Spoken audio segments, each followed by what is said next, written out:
ఆంధ్రప్రదేశ్లోని medical కాలేజీలని PPP మోడ్లో ప్రైవేటీకరణ చేస్తామని చెప్పేసి ఏదైతే రాష్ట్ర ప్రభుత్వం ప్రకటించిందో అప్పటి నుంచి కూడా ఆంధ్రప్రదేశ్లో ఆందోళన మొదలైంది. ముఖ్యంగా ఈ యొక్క మెడికల్ కాలేజీని ప్రైవేటీకరణ చేయడం వల్ల పేదలకు మెరుగైన వైద్యం అందే ప్రసక్తి ఉండదని చెప్పేసి అందరూ ఆందోళన వ్యక్తం చేస్తున్నారు.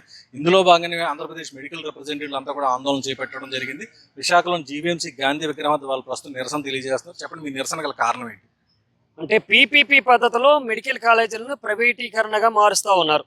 అయితే ఏంటి అంటే ఒకటి మెడికల్ అనేది అంటే విద్య అంతా కూడా ఇంచుమించు ప్రైవేటీకరణ అయిపోయింది. కానీ మెడిసిన్ కానీ ప్రైవేటీకరణ కానీ చేసి ఉంటే అంటే ఒక ఎంబీబీఎస్ చదవడానికి ₹1,00,00,000 ఖర్చు అయ్యే పరిస్థితి, అలాగే పీజీకి 2 కోట్లు ఖర్చు అయిపోద్ది, అలాగే సూపర్ స్పెషాలిటీ చేయాలంటే మరి 2 కోట్లు ఖర్చు అయిపోద్ది. అంటే వాళ్ళు చదువుకోవడానికి 5 కోట్లు ఖర్చు అయిపోతే ప్రజల మీద ఏ రకమైన అంకిత భావంతో వాళ్ళు పనిచేస్తారు? పూర్తిగా కమర్షియల్గా మారిపోద్ది.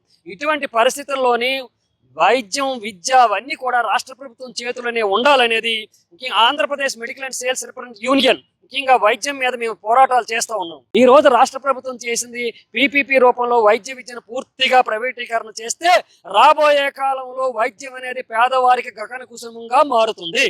అంతేకాకుండా ఇప్పుడు రాష్ట్ర ప్రభుత్వం అనేది చేసింది ఏంటి అంటే దాంతో పాటు ఇప్పుడున్న ఆరోగ్యశ్రీని కూడా రద్దు చేసేసి దేశవ్యాప్తంగా ఉన్న ఏదైతే ఇన్సూరెన్స్ ఉందో మిగతా ఇన్సూరెన్స్ బ్యాలెన్స్ ఇన్సూరెన్స్ రాష్ట్ర ప్రభుత్వం కట్టేసి 25 లక్షల వరకు ఇన్సూరెన్స్ కలిగించడానికి ఇది ప్రయత్నిస్తుంది. అంటే ఎప్పుడైతే మనకి ఆరోగ్యశ్రీ రద్దు అయిపోతుందో, ఇన్సూరెన్స్ కంపెనీ చేతుల్లోకి వెళ్ళిపోతుందో మొత్తం అంతనో ప్రభుత్వం బాధ్యత అనేది పూర్తిగా చేతులు దులుపుకోవడం అవుతుంది.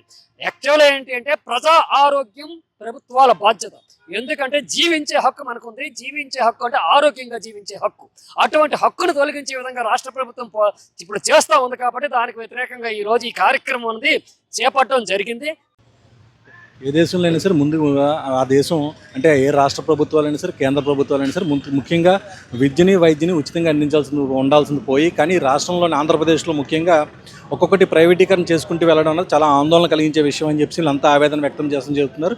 మీరు చెప్పండి, అసలు ఈ నిర్ణయాన్ని మీరు ఏ విధంగా తీసుకుంటారు? సార్, ఇది చాలా డ్రాస్టిక్ వరస్ట్ నిర్ణయం సార్. ఆంధ్రప్రదేశ్ వెనక్కి వెళ్ళిపోతుంది. ఇప్పటికే స్టేట్ డివైడ్ అయిపోయి హైదరాబాద్ను కోల్పోయాం సార్ మనం. అలాగే ఆంధ్ర బ్యాంకు మనకు కాకుండా చేశారు మన సొంత వాళ్ళది. ఇప్పుడు 17 మెడికల్ కాలేజీలు అంటే ఎవరికి అప్పు చెప్తున్నారు, ఏం చేస్తున్నారు సార్? నాకు పెళ్ళి అయింది సార్. నా పిల్లలు 20 సంవత్సరాల తర్వాత నేను మెడికల్ సీట్ సంపాదించాలంటే ఫ్రీ మెడికల్లో సంపాదించుకుంటాను సార్. నాకు వెనకాల ఆస్తిపాసులు లేవు సార్. మా పిల్లల డ్రీమ్స్ వాళ్ళ కళలు ఏం చేయాలి సార్? మా పిల్లలు డాక్టర్ అవుతానంటారు. ఫ్రీ మెడికల్ కల్లో చదివించాలా, కోట్లకు వచ్చి పెట్టి ప్రైవేట్ కల్లో జాయిన్ చేయించాలా? మీరు ఈ నిర్ణయాన్ని మాత్రం ఖచ్చితంగా వెనక్కి తీసుకోవాలి సార్. అలాగే ప్రజలందరూ కూడా ఒకే తాటి మీదకి వచ్చి సోషల్ మీడియాలోనూ ఎక్కడో చోట మీరు ఈ యొక్క డెసిషన్ మేకింగ్ అన్నది వెనక్కి తీసుకోవాలని గవర్నమెంట్ని గట్టిగా అడుగుతున్నాను సార్. ఈరోజు విద్య సంకనాకిపోయింది, వైద్యం అలాగే అయిపోతుంది. సేద్యం రైతులు యూరియా కోసం నానా తిప్పలు పడుతున్నారు సార్. ఈరోజు ఒక్క సెక్టర్ కూడా బాగోలేదు అస్సలు. ఈ వైద్యం అనేది మీరు డెసిషన్ మేకింగ్ అనేది వెనక్కి తీసుకోవాలి. గవర్నమెంట్కి ఆదాయం సార్ ఇది. గవర్నమెంట్ ఆదాయంలో మీరు వెనక్కి వెళ్ళిపోతే ఏంటి అసలు పరిస్థితి? ఆంధ్ర రాష్ట్రానికి ఆదాయం లేదు అంటే 2 లక్షల కోట్లు అప్పులు తెచ్చారు. మీరు ఏం చేశారు?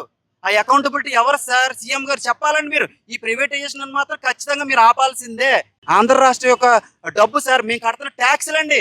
మేము కడుతున్న ట్యాక్సులు ప్రైవేటైజ్ చేసేస్తే ఎలా ఒప్పుకుంటాం సార్? ప్రతి ఒక్కరికి కనీసం మాకు ఏది వెల్ఫేర్ స్కీమ్స్ రావట్లేదు, ఏది రావట్లేదు. ప్రజలు ఏమనుకుంటున్నారు సార్? అందరి మీద ఉడికిపోయినారు. అసలు ఈ ప్రైవేటైజేషన్ సెక్టర్ అన్నది ఆపాలి.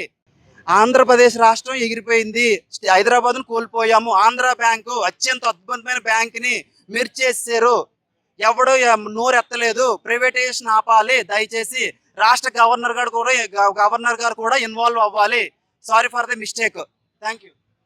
మొత్తం మీద అసలు చూస్తుంటే పరిస్థితి ఏ విధంగా ఒక విధంగా ఆందోళనకర పరిస్థితి కనిపిస్తుంది. ఎందుకంటే ఈ నిర్ణయం చూస్తుంటే చాలా ఆందోళన కలిగించే విషయం అని చెప్పి వీళ్ళంతా ఆవేదన వ్యక్తం చేస్తున్నారు. ముఖ్యంగా గత ప్రభుత్వం ఏదైతే నిర్ణయం తీసుకుందో ఆ నిర్ణయం ప్రకారంగానే ఇప్పుడు అంటే ప్రభుత్వం ఆధీనంలోని మెడికల్ కాలేజీలు ఉండాలని చెప్పేసి గత ప్రభుత్వం నిర్ణయం తీసుకుంటే ఇప్పుడు తాజాగా వచ్చినటువంటి కూటమి ప్రభుత్వం మాత్రం ఖచ్చితంగా పీపీపీ మోడ్లో వెళ్తామని చెప్పి అందులో ముందుగా కొన్ని జిల్లాల్లోని పైలట్ ప్రాజెక్టులు కానీ మెడికల్ కాలేజీలు పీపీపీ మోడ్లో కూడా ప్రారంభించేందుకు కూడా సిద్ధమవుతున్నారు. కనుక ఇట్టి పరిస్థితుల్లో దీన్ని ప్రైవేటైజ్ చేయొద్దని చెప్పి వీళ్ళంతా కూడా ఆందోళన చేసే పరిస్థితి కనిపిస్తుంది.